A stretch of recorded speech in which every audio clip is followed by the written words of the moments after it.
In the heart of a bustling Kenyan village, nestled beneath the shade of towering baobab trees, lived a young boy named Kofi. Unlike other children who spent their days playing by the mango grove, Kofi had a different fire in his eyes. He dreamt of building a life filled with purpose, one where his hard work would bring prosperity not just to him, but to his family as well. Kofi's days began with the first crow of the rooster. He'd help his father, Kwame, tend to their small farm, his small hands calloused but strong from years of work. Kwame, a man weathered by the harsh sun, instilled in Kofi the value of hard work and an honest living.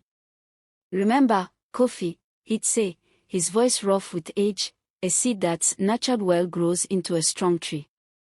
While other boys his age chased butterflies, Kofi spent his afternoons learning the art of trade from Mama Amina, a wise woman known for her vibrant bead shop by the village square. He absorbed everything like a sponge: how to identify the finest beads, the art of bartering, and the importance of treating customers with respect. Soon, Kofi's sharp mind and friendly demeanor were turning heads. He'd batter his harvested vegetables or help Mama Amina with her chores, earning a few coins here and there. By the time Kofi became a young man, his reputation as a skilled trader had spread throughout the village. With his savings and Mama Amina's guidance, he started a small store selling colorful fabrics and handcrafted trinkets. Kofi's store, bathed in warm sunlight, became a haven for storytelling and laughter. He treated each customer like a friend, remembering their preferences and offering fair prices. His business flourished, attracting people from neighboring villages. However, amidst his success, a shadow loomed. Kofi longed for a companion to share his joys and build a future with. His parents, noticing his yearning, began to nudge him towards marriage. Soon, Kofi's heart was captured by the gentle smile of Abeni, a beautiful girl known for her kindness and warm laughter. Their wedding, a joyous celebration filled with drumming and dancing, became the talk of the village.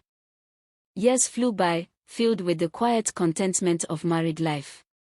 Abeni cared for their homestead with love, and Kofi's business continued to thrive. Yet a new longing began to gnaw at their hearts, the joyous cry of a child. Despite their prayers and the village medicine woman's concoctions, Abeni remained childless. As time passed, whispers began to snake their way through the village. Kofi's relatives, particularly his harsh uncle Jebori, started planting seeds of doubt. "A man needs a son to inherit his hard work," they'd mutter, their words heavy with tradition. Kofi, who loved Abeni dearly, tried to ignore them, but the weight of their disapproval began to chip away at his resolve. One moonlit night, Kofi sat by the flickering fire, Abeni's worried eyes reflecting in the flames. With a heavy heart, he confessed his family's pressure to take a second wife. Tears welled up in Abeni's eyes, but seeing the pain etched on Kofi's face, she nodded silently, her love for him swallowing her own sorrow. Soon, a new bride, the vivacious yet cunning Maya, entered their lives. Maya, unlike Abeni, thrived on attention. She expected the best of everything and made no secret of her desire for a son. This put a strain on their already fragile household. While Abeni continued to manage the home with a quiet dignity, Maya constantly belittled her, making her life unpleasant. A few months later, Maya announced her pregnancy. Joy filled Kofi's heart, momentarily pushing away the guilt he harbored towards Abeni. Maya, basking in the attention, made Abeni's life even harder with extra chores and needless criticism. Finally, the day arrived, and a cacophony of cheers filled the village as news spread. Maya had given birth, but not to a son, a beautiful baby girl they named Moka. Though disappointed, Kofi tried to be content. Abeni, though heartbroken, showered the baby with love, treating her like her own.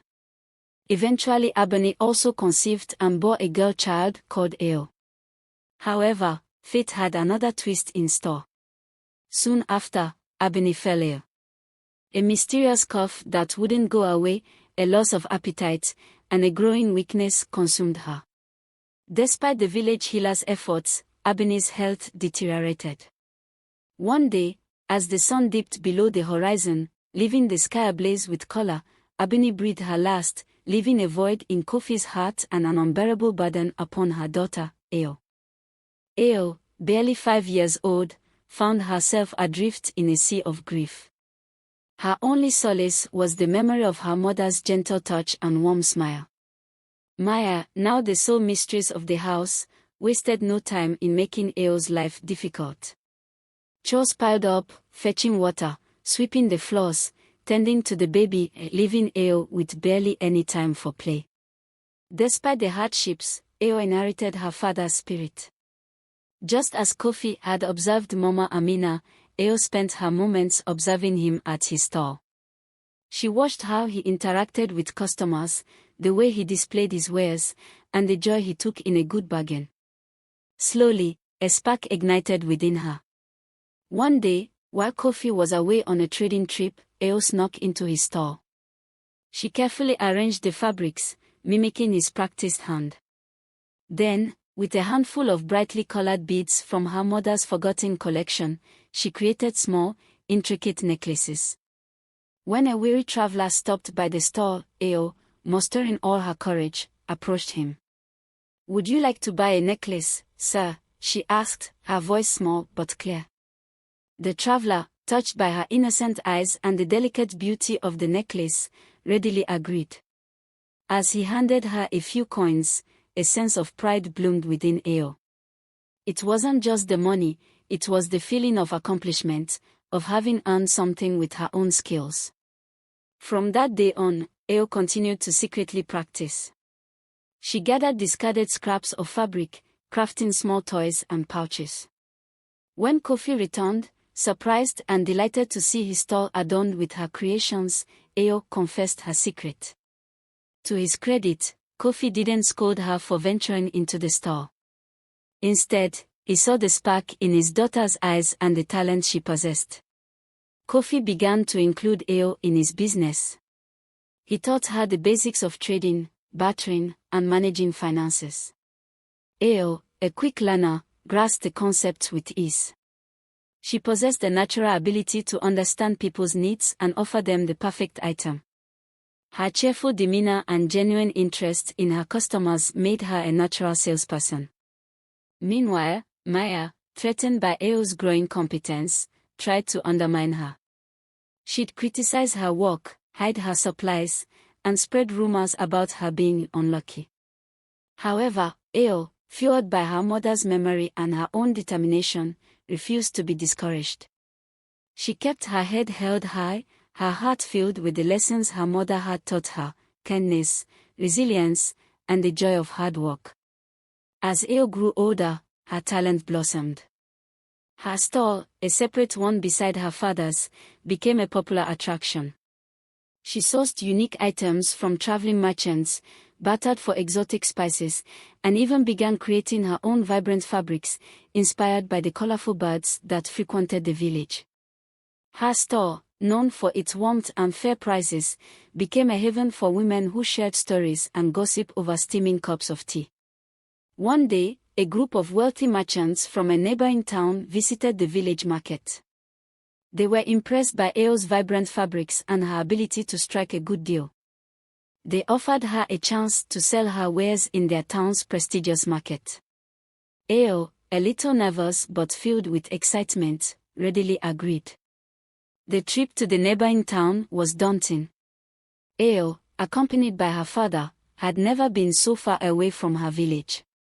However, the bustling marketplace, filled with exotic wares and energetic crowds, ignited her spirit. With her father by her side, she set up her store, showcasing her most exquisite fabrics. Her store was an instant success. The vibrant colors of her fabrics, unlike anything they had seen before, attracted the attention of the townspeople. They were further impressed by Eo's knowledge of weaving and her ability to explain the intricate patterns and stories woven into each piece. Soon, her store was overflowing with customers, eager to purchase a piece of Eo's artistry. News of Eo's success reached her village, even Maya, who couldn't believe the accolades her stepdaughter was receiving. Kofi, bursting with pride, recounted Eo's achievements to the villagers, finally silencing those who had doubted her. Eo's success continued to grow. She expanded her business, importing raw materials from other towns and employing local women in her weaving workshop. Her reputation as a fair and kind employer spread far and wide. Years later, Eo, now a respected businesswoman, returned to her village a changed woman. She built a school for girls, ensuring that they received an education and the opportunity to learn valuable skills. She built a clinic in memory of her mother, offering free healthcare to the villagers.